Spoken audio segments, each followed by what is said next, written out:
조국 법무부 장관 가족의 사모펀드 등과 관련한 검찰 수사를 놓고 피의 사실 유출 논란이 커지고 있습니다. 오늘 이인영 민주당 원내대표는 검찰에서 수사 내용이 흘러나오고 있다며 정치 검찰을 막아야 한다. 또 앞으로 수사 내용 공개에 대한 규칙을 강화하겠다고 밝혔습니다. 민주당은 법무부와 오는 수요일 이를 놓고 논의할 예정인데 저희 취재진이 법무부가 만든 초안을 파악해봤습니다.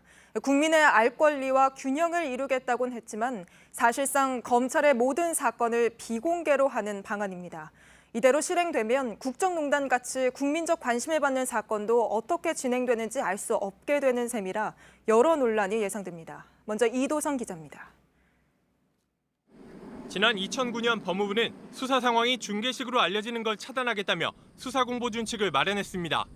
검찰은 이 규정에 따라 수사 의뢰와 압수수색, 소환조사 등 단계별로 제한된 정보를 공개해왔습니다. 권력형 범죄 수사 등에서 국민의 알 권리를 충족하면서 수사의 투명성도 확보하겠다는 취지입니다. 하지만 법무부가 최근 이 준칙의 완전 폐지를 추진하고 있는 걸로 확인됐습니다.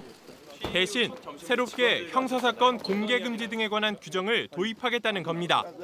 법무부 초안은 사건의 중요도를 떠나 수사의 시작은 물론 재판에 넘겨진 뒤에도 사건 내용의 공개를 금지하고 있습니다. 국민의 알 권리와 피의자의 인권 사이에서 균형을 이루겠다고는 하지만 정작 내사부터 기소까지 수사가 어떻게 진행되는지 알 수 없게 만든 겁니다. 일부 공개하기로 정한 내용 역시 재판에 넘겨질 때 관련된 기본 정보가 전부입니다. 기자들은 검사나 수사관과 일체의 접촉도 할 수 없습니다. 규정대로라면 앞으로 검찰 수사는 수사부서와 대검찰청, 법무부, 청와대 외엔 알 수 없는 구조가 됩니다. 이 방안이 확정돼 실행되면 국정농단이나 사법농단처럼 국민적 관심이 쏠린 사건일지라도 어떤 과정을 거쳐 진행되는지 알 수 없게 됩니다. JTBC 이도성입니다.